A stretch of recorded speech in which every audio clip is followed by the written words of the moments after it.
A very good morning to all. Great leaders used public speaking as a powerful tool to achieve what they desired. It allowed them to form connections, influence decisions, and motivate change.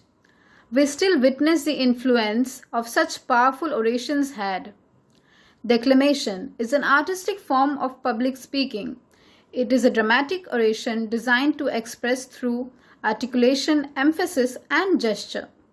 Pailan World School organized a declamation competition for the students of classes 9 to 12, providing them with an array of declamation topics. Students participated with great zeal, and the contestants were judged by our dear principal, Mr. John Stevens Gupta. We congratulate all the winners and participants. We also thank our teachers of English, Mrs. Sangeeta K. and Miss Rosaline Gomes, for guiding the students. Thank you.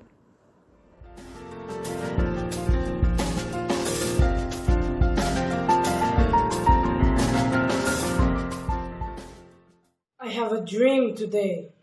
It is a dream deeply rooted in the American dream. Even though we face the difficulties of today and tomorrow, I still have a dream. I have a dream that one day this nation will rise up and live out the true meaning of its creed, that all men are created equal. I have a dream that one day on the red hills of Georgia, the son of former slaves and the sons of former slave owners will be able to sit down together at the table of brotherhood. I have a dream that one day even the state of Mississippi, a state sweltering with the heat of injustice and oppression, will be transformed into an oasis of freedom and justice.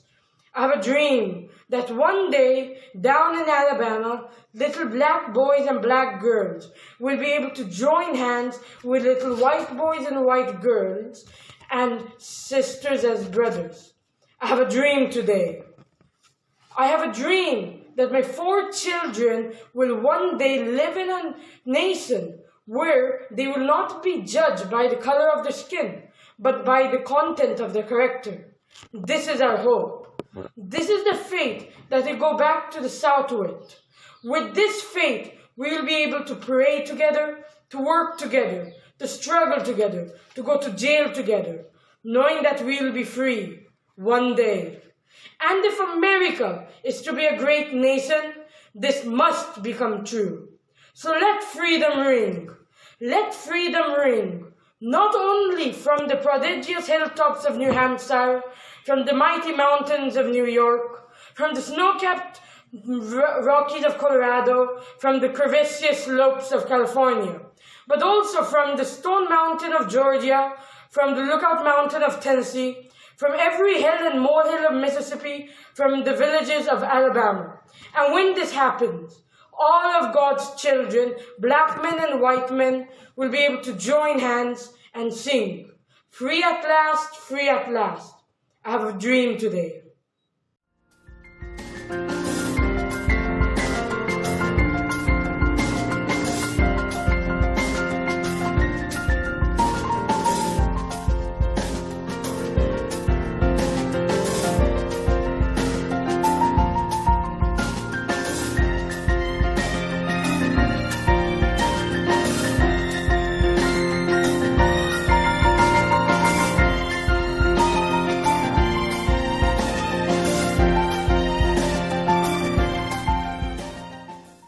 Today I am going to deliver a speech of Dr. APJ Abdul Kalam, my vision for India. I have 3 visions for India.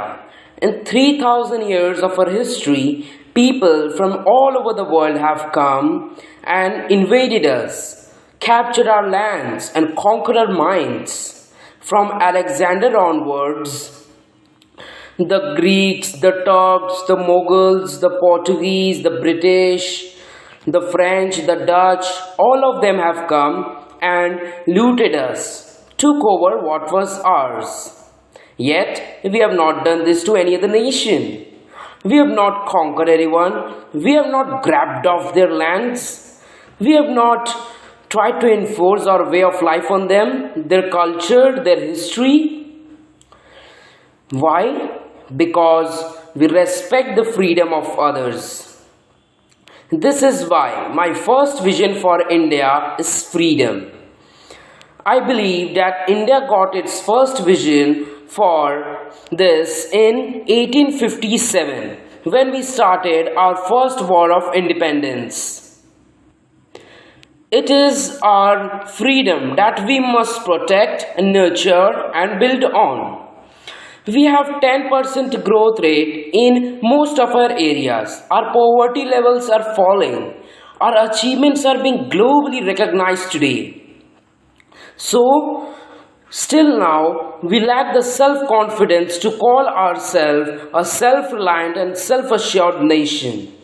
Since 50 years, we are being a developing nation. So, my second vision for India is that for development. Because I believe that this is the time we must see our nation as a developed nation. We are among the top 5 nations in terms of GDP. I have a third vision also for India, that India must stand up to the world. Because unless India stands up to the world, no one will respect us. Because strength respects strength. So I wish India will stand up to the world, and both must go hand in hand. Thank you.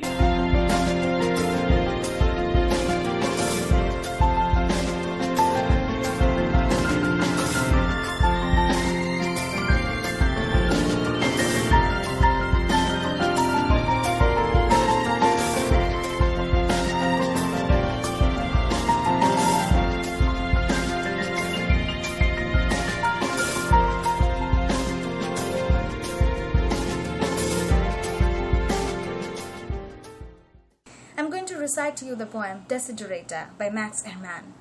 Go placidly amid the noise and haste, and remember what peace there may be in silence. As far as possible, without surrender, be on good terms with all persons. Speak your truth quietly and clearly, and listen to others, even to the dull and ignorant. They too have their story. Avoid loud and aggressive persons. They are vexatious to the spirit. If you compare yourself with others, you may become vain or bitter. For always there will be greater and lesser persons than yourself. Enjoy your achievements as well as your plans. Keep interested in your own career. However humble, it's a real possession in the changing fortunes of time. Exercise caution in your business affairs, for the world is full of trickery. But let this not blind you to what virtue there is. Many persons strive for high ideals, and everywhere life is full of heroism. Be yourself, especially do not feign affection. Neither be cynical about love, for in the face of all aridity and disenchantment, it is as perennial as the grass. Take kindly the counsel of years, gracefully surrendering the things of youth. Nurture strength of spirit to shield you in sudden misfortune. But do not distress yourself with dark imaginings. Many fears are born of fatigue and loneliness. Beyond a wholesome discipline, be gentle with yourself. You are a child of the universe, no less than the trees and the stars. You have a right to be here, and whether or not it is clear to you, no doubt the universe is unfolding as it should. Therefore, be at peace with God, whatever you conceive Him to be, and whatever your labors and aspirations. In the noisy confusion of life, keep peace in your soul. With all its sham, drudgery, and broken dreams, it is still a beautiful world. Be cheerful. Strive to be happy. Thank you.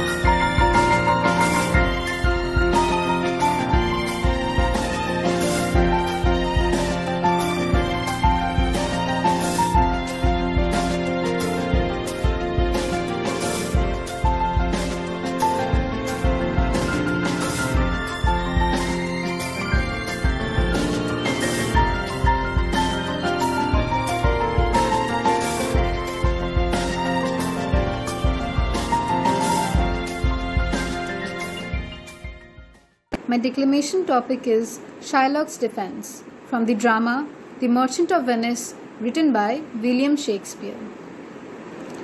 To bait fish withal, if it will feed nothing, it will feed my revenge. He hath disgraced me and hindered me 500,000, laughed at my losses, mocked at my gains, scorned my nation, thwarted my bargains, cooled my friends, hated mine enemies. And what's his reason? I'm a Jew. Hath not a Jew eyes? Hath not a Jew hands, organs, dimensions, senses, affections, passions? Fed with the same food, hurt with the same weapons, subject to the same diseases, healed by the same means, warmed and cooled by the same winter and summer as a Christian is? If you prick us, do we not bleed? If you tickle us, do we not laugh? If you poison us, do we not die? And if you wrong us, shall we not revenge? If we are like you in the rest, we will resemble you in that. If a Jew wrong a Christian, what is his humility? Revenge. If a Christian wrong a Jew, what should his sufferance be by a Christian example? Why, revenge. The villainy you teach me, I'll execute, and it shall go hard, but I'll better the instructions. Thank you.